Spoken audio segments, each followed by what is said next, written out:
Good morning, everyone. This is Dina Perry. I'm the Executive Director of Broadband with the Department of Community Affairs. I want to welcome you to our webinar today on the petition process after the publication of our map.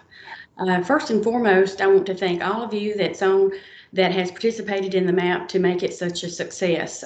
Without your cooperation and collaboration, this would not have been possible. We have a team of our mapping folks today on board that will walk through the petition process. We'll be talking about petitioner qualifications, the petition process, the time frame, the GBDI petition portal, submitting a petition. So the GBDI team that you'll hear from today, as I said, I'm Dina Perry. Jason Sell will be walking us through the process of registration and illustrating how it looks on our website. Bill Price is available for questions. All of you are familiar with him. He is with GTA, and you have worked with him in gathering the data for the mapping. Eric McRae, the Executive Director at CVIOG, he is also on for questions and will be speaking on behalf of the process. We also have Andrew with CTC Engineering, who will talk about the technical requirements in submitting the petition process. So with that, I'm going to hand it off to Jason Sale so that he can begin walking you through the process. Thank you, Dina, and welcome everyone to the 2021 Petition Webinar Workshop. Before I go into the specifics of the petition process that includes key dates, I want to give a general overview of what the petition process actually is. So the petition process is a legislative requirement to serve as a map correction mechanism. It's really the final phase of publishing the annual Georgia Broadband Map. Now that we've published the map, we are moving into the petition window where eligible entities, and that is broadband service providers, can correct the map through uploading specific evidence and artifact requirements. These will all be explained later on in the presentation. So the 2021 petition window is open from June 21st to August 4th, and this represents a 45-day window to submit a petition. The first step in filing a petition is to register, and starting on June 21st, you can visit our website at broadband.georgia.gov, hover over the Maps tab, select Petition, and click Register Here to register to become a petitioner. Please allow up to 5 days for DCA to review and verify your eligibility.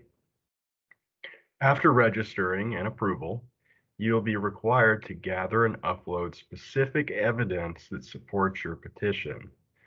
And keep in mind that all of these artifacts are due by August 4th, and that is a hard deadline. So please start the process as early as possible to ensure that you have ample time to collect all of the required documentation. Once you've submitted your petition, DCA will review the evidence and render a decision within 75 days of your submission. So now that we have an overview of the petition process and key dates, I will now move into explaining the registration process. By clicking register here, it will take you to a registration form. Now this form ascertains pretty simple information: your email, your organization, supervisor, petition info. So under the petition info tab, you'll be indicating which counties that you'll be petitioning in. And you can multi-select. So if you have 5 counties where there would be petitions, you would indicate those 5 counties here. Now it's important, very important, that you realize that we will only be accepting 1 petition per organization. So if you have petitions in multiple counties, you need to ensure that you are capturing them in this registration form. So, about the registration form in its entirety, and you submit, you will receive emails all throughout the process, kind of guiding you through and letting you know kind of where you are in the process. So once you've hit submit on that registration form, you'll receive an email kind of saying, hey, it's being reviewed. Please give DCA up to 5 days to review everything. And then once we approve you, you'll receive an email with login credentials and a link where you can follow it and actually set up your account. So if I was to click directly on this screenshot of this email, it's going to take me to this page on our website where we're actually going to set up our account to be a petitioner. So we'll put in our email, we'll set up a password, and then in that phase, we'll be able to actually access our Petition Dashboard. And this is really the home of everything petition related on our broadband website. And so from here, you can click into your Petition Dashboard, and here is where you're going to be able to download all of the necessary artifacts, compile everything, and then upload the data that you've collected. Now with that, I'm going to pass it over to Andrew from CTC to actually go through the detailed requirements in filing a petition. Good morning, everyone. I hope you can hear me. It's Andrew Afflerbach.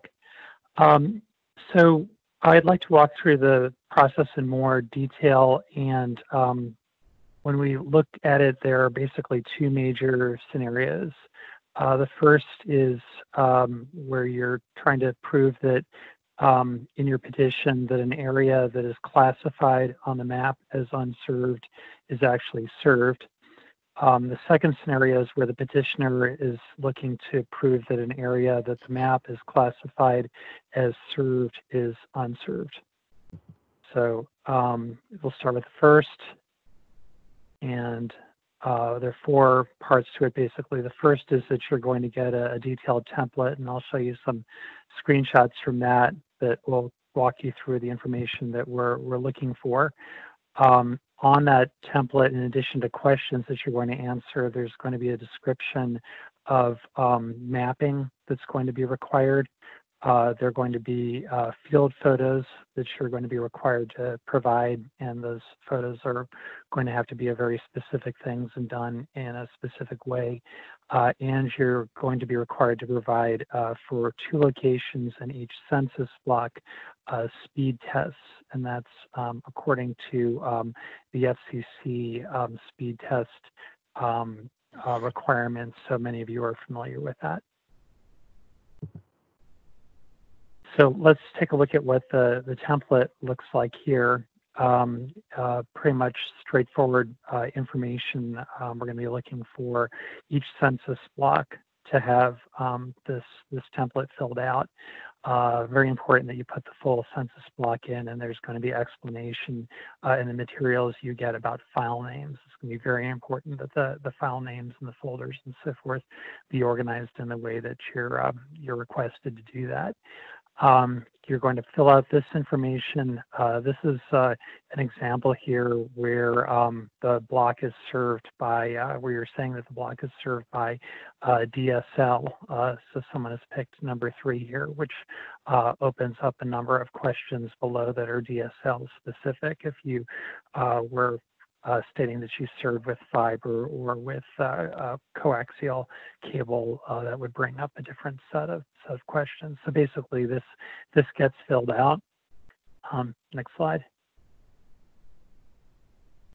And when you're done filling that out, you're going to provide for each census block a GIS shapefile, or if you'd rather, a CANZ map with the following instructions for the census block. It's going to include the census block area that's in question, and it's going to include the cable route from that census block back to your central office or wire center or hub facility, depending on the architecture of your network.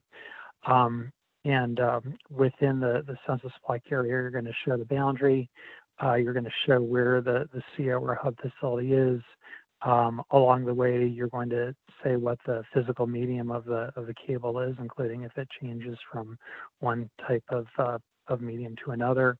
And you're going to show the DSLAMs, remote terminals, OLTs, and nodes. Within the block itself, you're going to indicate where are the locations that you serve and the locations that you don't serve, but you're capable of serving within 10 days of the request. And of course, the 10 days of a request is in the legislation. So all the cable routes have to be shown and all the tap locations have to be shown. Of course, that's to demonstrate your ability to serve those locations within a request. Next slide. And along with that, we're looking for photographs that are taken in the field. These have to be geolocated photographs with your EXIF data included, so we know where those actually are. Within the area, we're looking at 10 drop installations, and we're looking for the DSLAM or remote terminal electronics, or if it's HFC, we're looking for the node, and if it's fiber, we're looking for the OLT. So all that needs to be provided. Next slide. And then this is the format for the test data. Again, we're looking for 2 tests within each census block. The methodology is explained in the FCC document here, and you're going to have within the template a link to that document. Will enable you to click on that and get further information. And there are 3 types of methodologies that you can basically use for the testing, but we're looking for hourly tests, 6 p.m. to noon at the 2 locations within the block, and that's just the downstream and upstream speeds. I believe it's 80% of the tests have to be above 25 and 3, and that's also per the FCC standard. It's a little easier than the FCC test because we're not requiring latency. Next. And basically the whole process has been very methodically flow charted out, because we expect that given the amount of time that's available for the review, we don't want to have a lot of back and forth or any ambiguity in the process. But the key thing to note about the process as it's set up is that if we're finding that the data is incomplete, or if, let's say, within the template stage, we find something that disqualifies the petition, that's basically the end of the review process. It's not a case where all of the material is going to be reviewed if at the very beginning we find that the petition is not eligible. Next. So that's scenario 1. The second is scenario 2, and that's if a petitioner looks at the map, sees an area that the map says is served, but the petitioner believes it is unserved. And that goes into 2 separate categories. Next slide.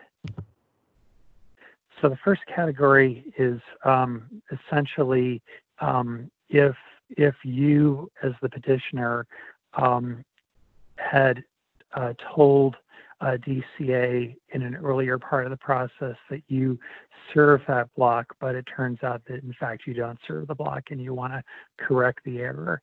The second category is one where you as the petitioner do not serve the census block, but it's a block that you know something about and you are very certain that that is an unserved block. So we want to make it possible for both of these to be changed.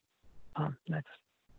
So the first case, it's pretty trivial because essentially we want to make it possible and easy for the petitioner to just come out and say, well, you know, there was an error before, we want to correct it.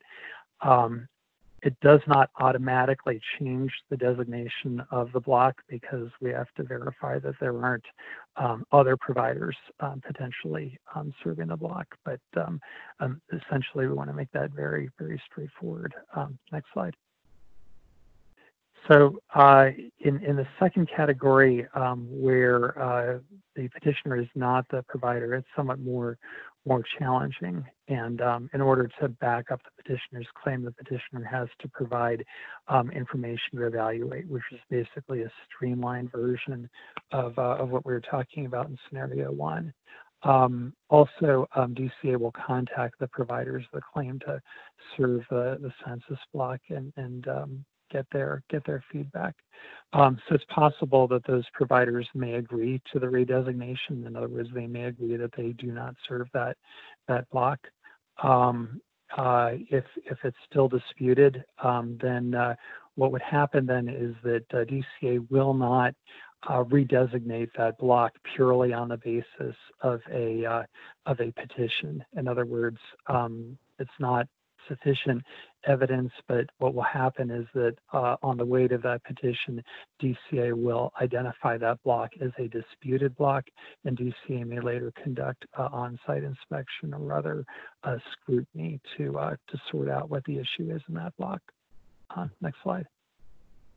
So the paperwork that has to be submitted again for 2 is a more streamlined version of scenario 1. There's an Excel template, and depending on exactly what's being asked for, there's an ask for a map as well.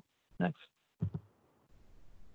So in the simplest case, where a provider's coming in saying, look, we had said prior to this that we serve the area and we wanted to correct the record, we don't serve the area, then we basically, it's very, very easy. The provider just basically says that, and then you're told, thank you for notifying us, and then DCA goes through the process from there.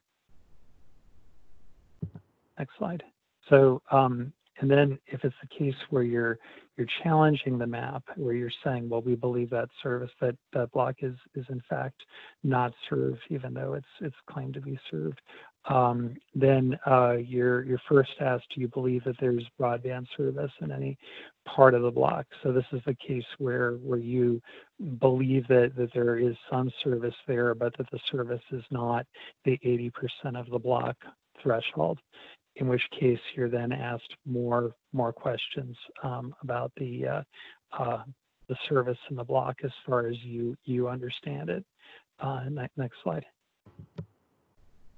So for each provider, then the petitioner provides this information to the best that they can about what they believe the service is in that block.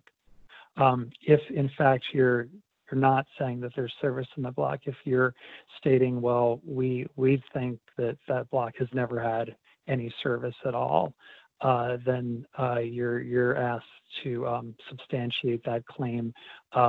In this case, not by maps, but just basically by a written explanation as to why you believe that that's not the case and what you think is going on in that block. Next slide. So once again, with scenario 2, we have flowcharted it, and we're looking to proceed in a very methodical way again, where if at an early stage of the process we see that the petition is not going to be compliant, then we stop our review, and basically that's the end of the review for that petition. Next slide. And finally, because this is not going to be a process that involves DCA field survey, we are going to be requiring that the petitioner in this petition have an official signature that they're essentially stating to the best of their knowledge that this is the case, and so to basically add the required importance to the petition submittal. Circling back, now that you know the technical requirements, we're going to go over how to assemble that information and where to actually upload it. So before we dove into the requirements, I showed you this page.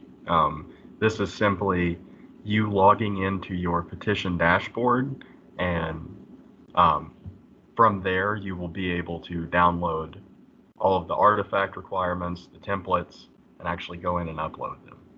So if you hit upload petition data, it'll take you to an upload screen where you can upload basically as many files as you need, as long as they don't hit 100 megabyte limit. You can upload all of those, and then you can actually log back in and check the status of these uploads. Once again, you will receive emails all throughout the process. As soon as you submit, you'll receive a confirmation, and then as your artifacts go through the review process, you'll be notified all along the way of when they change, when they're approved, when they're denied, this, that, and the other. So email will be key, and checking the status of your petition on our website is also an option.